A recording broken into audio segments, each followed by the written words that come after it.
नमस्कार विद्यार्थी मित्रांनो, एमपीएससी ट्रिक्स या यूट्यूब चॅनलवर तुमचं स्वागत. मी अजय कुमार गोसावी. आज आपण सामान्य विज्ञानमधलं एक टॉपिक बघणार आहोत. त्याचं नाव आहे किरणोत्सारिता, रेडिओ ॲक्टिव्हिटी. तर या टॉपिकवर काही प्रश्नोत्तराच्या माध्यमातून आपण हा घटक आज कव्हर करणार आहोत. तुम्हाला जास्तीत जास्त याचा उपयोग रिव्हिजनसाठी नक्की होईल. दुसरं म्हणजे तुम्ही जर आपल्या यूट्यूब चॅनलला सबस्क्राईब केलं नसेल तर ते नक्की करा. सबस्क्राईब केल्यानंतर समोर जे बेल आयकन दिसते त्याच्यावर क्लिक करा, म्हणजे जेव्हा काही नवीन अपडेट माझ्याकडून येईल त्याचं नोटिफिकेशन तुम्हाला भेटत राहील. तुम्ही जर आपला अँड्रॉइड ॲप डाउनलोड केलं नसेल तर ते नक्की करा. ॲप डाउनलोड केल्यानंतर तुम्हाला त्या ठिकाणी वेगवेगळे कोर्सेस बघायला मिळतील. त्याचा तुम्हाला खूप फायदा होईल. डिस्क्रिप्शन बॉक्समध्ये ती ॲपची लिंक देतोय. नक्की डाउनलोड करा आणि जास्तीत जास्त तुमच्या मित्रांना शेअर करा.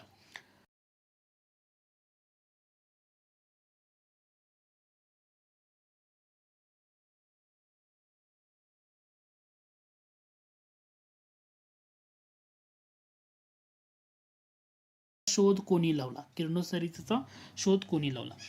तर आता एक घटक लक्षात घ्यायचा आहे, याचा शोध कोणी लावलेला आहे. तर याचा शोध ऑप्शन बघा, जे थॉम्सन दिले, अर्नेस्ट रुदरफोर्ड दिले, हेनरी बेक्वेरेल दिले आणि अल्बर्ट आइन्स्टाईन असं दिलेलं आहे. याचं जे करेक्ट आन्सर येतं ते येतं पर्याय क्रमांक 3, हेनरी बेक्वेरियल यांनी किरणोत्सारिता किंवा रेडिओ ॲक्टिव्हिटीचा शोध लावला. आता हा जो रेडिओ ॲक्टिव्हिटीचा शोध आहे हा अपघातानं लागला गेला आहे, म्हणजे 1896 मध्ये. ॲक्च्युली हेनरी बेक्वेरियल काय करत होते तर युरेनियमच्या क्षारांचा अभ्यास करत होते. त्यांना असं आढळलं की युरेनियमचे क्षार आहेत ना, तर कोणत्याही बाह्य ऊर्जेशिवाय त्यांच्यामध्ये अदृश्य किरणं उत्सर्जित करतात आणि जे फोटोग्राफिक प्लेटवर परिणाम करतात. म्हणून त्यांनी या प्रक्रियेला एक नाव दिलं आणि ते नाव म्हणजे किरणोत्सारिता. आता या किरणोत्सारिता किंवा रेडिओ ॲक्टिव्हिटीचं पुढं संशोधन कोणी केलं तर मेरी क्युरी, पिएरी क्युरी यांनी या क्षेत्रामध्ये केलेलं संशोधन महत्त्वपूर्ण आहे. पण लक्षात ठेवायचं, किरणोत्सारितेचा शोध कोणी लावला असं जेव्हा विचारलं जाईल तेव्हा तुमचं उत्तर काय असणार आहे, हेनरी बेक्वेरेल हे तुमचं उत्तर असणार आहे. कारण ते युरेनियम क्षाराचा अभ्यास करत होते आणि त्याच्यातून त्यांना याचा अपघातानं शोध लागला 1896 मध्ये. तर हा घटक फक्त बेसिक पहिला प्रश्न लक्षात घ्या. पुढील प्रश्न बघा, खालीलपैकी कोणत्या किरणांची भेदन शक्ती सर्वात जास्त असते, म्हणजे पेनिट्रेटिंग पॉवर? अल्फा किरण, बीटा किरण, गॅमा किरण का एक्स-रेज? आता लक्षात घ्या, अल्फा, बीटा आणि गॅमा याच्यामध्ये दोन घटकं कन्फ्युजन व्हायचं नाही. एक म्हणजे पेनिट्रेटिंग पॉवर आणि दुसरी असते आयनिक शक्ती, त्याला आयोनायझेशन पॉवर असं म्हटलं जातं.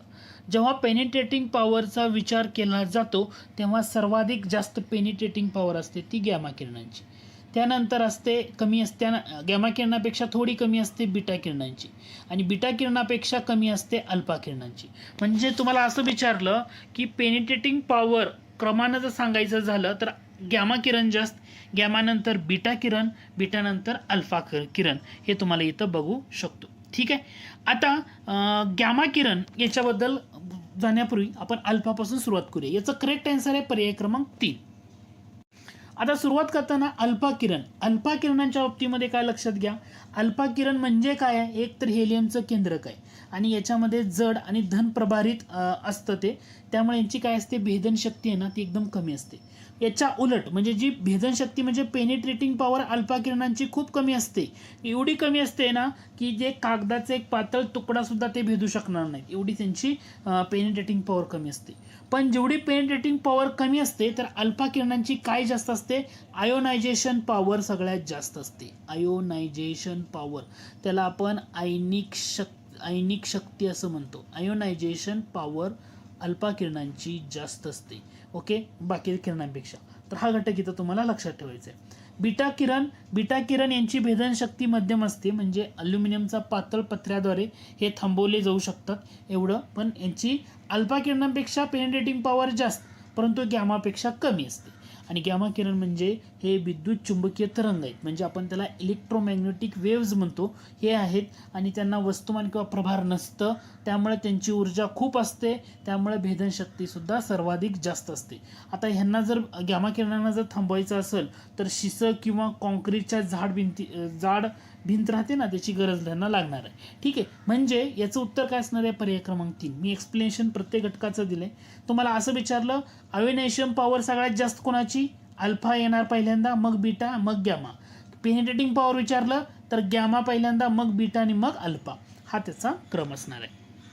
पुढचा प्रश्न आहे, जेव्हा एखादे किरणोत्सारी मूलद्रव्य अल्फा कणांचं उत्सर्जन करतं तेव्हा त्याच्या अणुअंकामध्ये, अणुअंक म्हणजे ॲटॉमिक नंबर म्हणतो, अणुवस्तुमानांक म्हणजे ॲटॉमिक मास नंबर म्हणतो, याच्यामध्ये काय बदल होतो?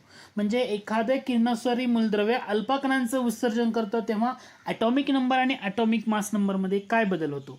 त्याच्यामध्ये 2 न कमी होतं atomic number, atomic mass number 4 न कमी होतो, ॲटॉमिक नंबर 1 न वाढतो, ॲटॉमिक मास नंबर तोच राहतो, ॲटॉमिक नंबर 2 न वाढतो, ॲटॉमिक मास नंबर 4 न कमी, असे तुम्हाला ऑप्शन दिलेले आहेत. याच्यामध्ये काय लक्षात ठेवायचं आहे, जेव्हा अल्फा किरणांचं किरणोत्सारी मूलद्रव्यातून विसर्जन होतं तेव्हा त्याचं काय उत्तर येणार आहे, ॲटॉमिक नंबर 2 न कमी होतो आणि ॲटॉमिक मास नंबर हा 4 न कमी होतो. म्हणजे तुम्हाला आता काय थोडक्यात अल्फा कण म्हणजे काय, हेलियमचं केंद्रक, पहिला घटक.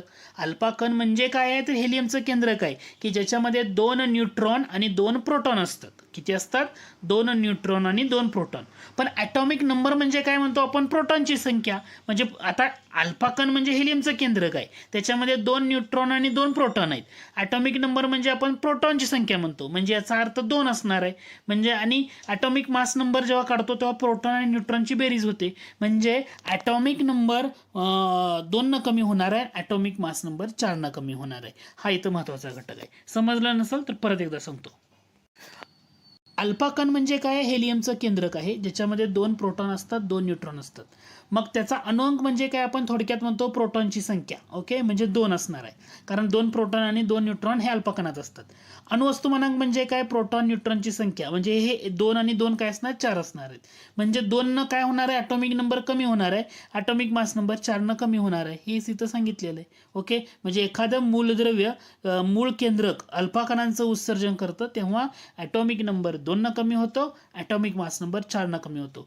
MPSC PYQ आहे हा बऱ्याच वेळा परीक्षेला विचारला गेला आणि राहून MPSC या घटकावर रिपीटेड प्रश्न विचारतं फिरवून, त्यामुळे हा घटक लक्षात ठेवा. तुम्ही जर आपला अँड्रॉइड ॲप डाउनलोड केलं नसेल तर ते नक्की करा. गुगल प्ले स्टोअरवर जाऊन MPSC tricks bye Ajay Kumar हे सर्च करा किंवा डिस्क्रिप्शन बॉक्समध्ये लिंक देतोय त्याच्यावर जाऊन तुम्ही क्लिक करा. वेगवेगळे कोर्सेस खूप कमी किमतीमध्ये आणि तुम्हाला दर्जेदार असे कोर्सेस आहेत, परवडणाऱ्या किमतीमध्ये तुम्हाला आपल्या ॲपवर अवेलेबल आहेत. फी तुम्ही बघू शकता, 200 रुपयाच्या वर कोणताही कोर्स त्या ठिकाणी तुम्हाला नाही आहे. खूप कमी किमतीमध्ये दर्जेदार कोर्सेस आहेत. नक्की जॉईन करा आपल्या ॲप्लिकेशनला. डिस्क्रिप्शन बॉक्समध्ये लिंक आहे, डाउनलोड करा आणि तुमच्या मित्रांना शेअर करा. जाऊया पुढच्या प्रश्नाकडे. पुढचा प्रश्न आहे, जीवाश्मांचे वय ठरवण्यासाठी वापरल्या जाणाऱ्या कार्बन डेटिंग पद्धतीमध्ये कोणत्या किरणोत्सारी समस्थानिकांचा वापर केला जातो? आता कार्बन डेटिंगमध्ये म्हटल्यानंतर कार्बन काय असणार आहे, C14 म्हणजे कार्बन 14 या समस्थानिकाचा वापर केला जाणार आहे. ॲटॉमिक समस्थानिक म्हणजे काय, सेम ॲटॉमिक नंबर म्हणजे अणुअंक समान परंतु अणुवस्तुमानांक भिन्न असतो, अशा मूलद्रव्यांना ॲटॉमिक आयसोटोप्स असं म्हटलं जातं.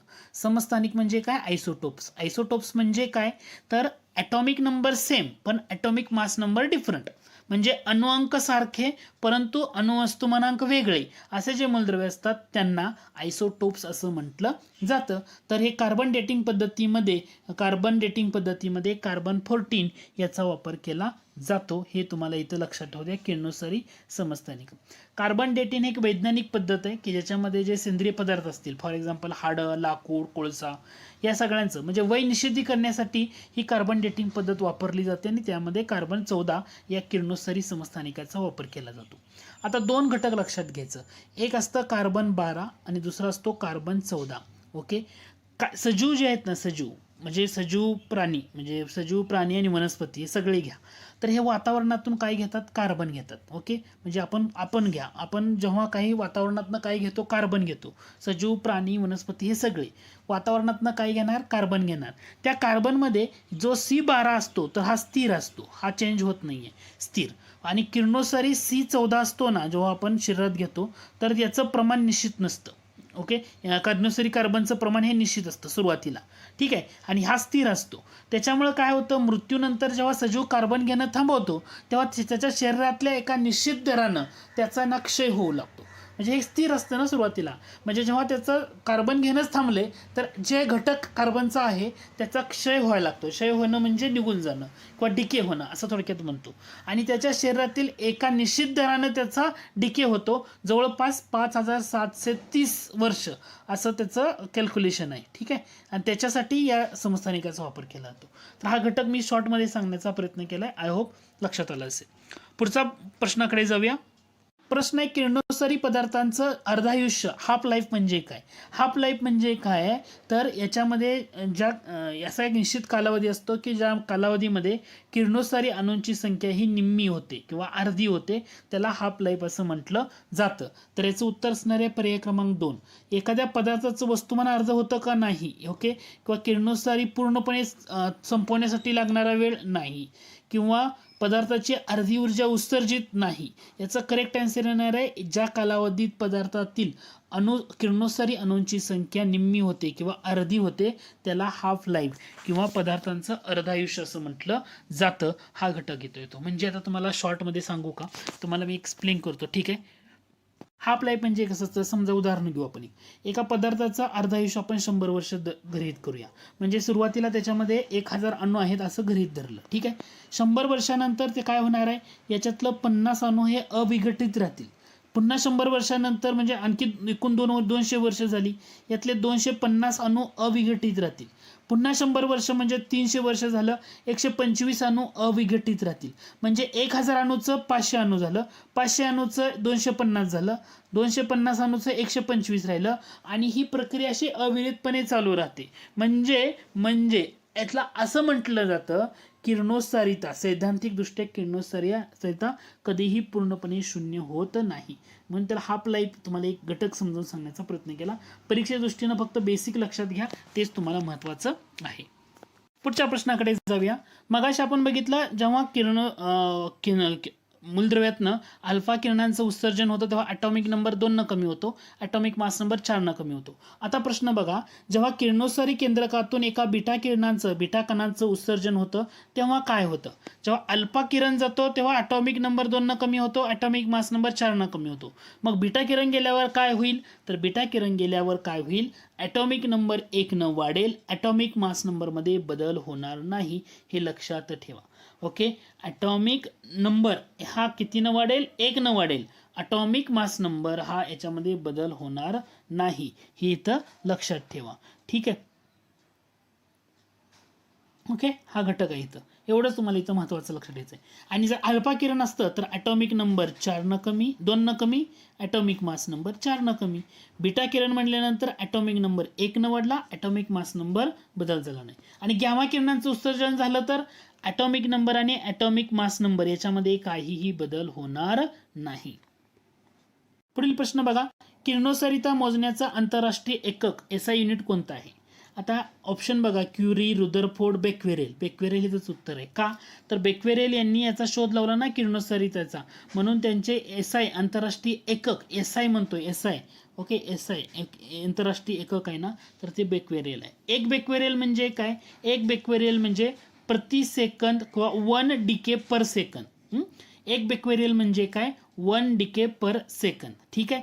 आता ह्याच्यामध्ये रॉन्टजेन एक घटक दिलेला आहे बघा. रॉन्टजेन हे काय आहे तर हे किरणोत्साराच्या प्रभावाला मोजतं, म्हणजे किरणोत्सारतेचं एक्सपोजर किती आहे ते मोजण्याचं काम करतं. म्हणजे किरणोत्सारी पदार्थाच्या सक्रियतेला नाहीये, धरून नाहीये. ठीक आहे. म्हणजे तुम्हाला असं विचारलं, किरणोत्सारिता मोजण्यासाठी वेगवेगळे एकक वापरलं जातं, त्यातलं SI एकक विचारलं तर बेक्वेरेल आहे.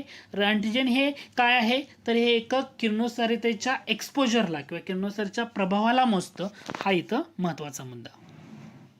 आता प्रश्न आला बघा, गॅमा किरणाच्या उत्सर्जनानंतर किरणोत्सारी मूलद्रव्याच्या अणुअंक आणि अणुवस्तुमानांक काय बदलतो? मी अल्फा किरण जातात तेव्हा ॲटॉमिक नंबर 2 न कमी, ॲटॉमिक मास नंबर 4 न कमी. बीटा किरणांचं उत्सर्जन होतं तेव्हा ॲटॉमिक नंबर 1 न वाढतो, ॲटॉमिक मास नंबरमध्ये बदल होत नाही. आणि जेव्हा गॅमा किरणांचं उत्सर्जन होतं ॲटॉमिक नंबरमध्ये बदल होत नाही, ॲटॉमिक मास नंबरमध्ये सुद्धा बदल होत नाही. म्हणजे याच्यामध्ये काय उत्तर येणार आहे? कोणताही बदल होणार नाही. म्हणजे पर्याय क्रमांक 4 हे त्याचं उत्तर आहे. MPSC या घटकावर बऱ्याच वेळा कन्फ्यूज करते बरं का. अल्फा किरण गेल्यानंतर ॲटॉमिक नंबर 2 न कमी, 4 न कमी, मास नंबर 4 न कमी होतं, अशा पद्धतीनं. पुढचा प्रश्न आहे, आयनीकरण शक्तीनुसार म्हणजे आयोनायझेशन पॉवरनुसार किरणोत्सर्गी मूलद्रव्यांचा योग्य क्रम कोणता ते ओळखा. मी मगाशीच तुम्हाला सांगितलं, आयोनायझेशन पॉवर जेव्हा म्हणतो तेव्हा अल्फा किरणांची जास्त, मग बीटांची, मग गॅमाची. आणि जर तुम्हाला असं विचारलं असतं तर पेनिट्रेटिंग पॉवर, तर पर्याय क्रमांक 2 आलं असतं. पेनिट्रेटिंग पॉवर जर विचारलं असतं तर तुमचं पर्याय क्रमांक 2 आलं असतं, कारण गॅमा मग बीटा आणि मग अल्फा हे 2 घटक आहेत. आयोनायझेशन पॉवर म्हटलं अल्फा बीटा गॅमा, आणि पेनिट्रेटिंग पॉवर म्हटलं gamma beta alpha. I hope हा घटक तुम्हाला लक्षात आला असेल. तुम्ही आपलं अँड्रॉइड ॲप डाउनलोड केलं नसेल तर ते नक्की करा. डिस्क्रिप्शन बॉक्समध्ये त्याची लिंक आहे, किंवा गुगल प्ले स्टोरवर जाऊन तुम्ही MPSC tricks bye Ajay Kumar या नावानं सर्च करा आणि ते ॲप्लिकेशन डाउनलोड करा. तुम्हाला त्याचा खूप म्हणजे खूप फायदा होईल. थँक्यू.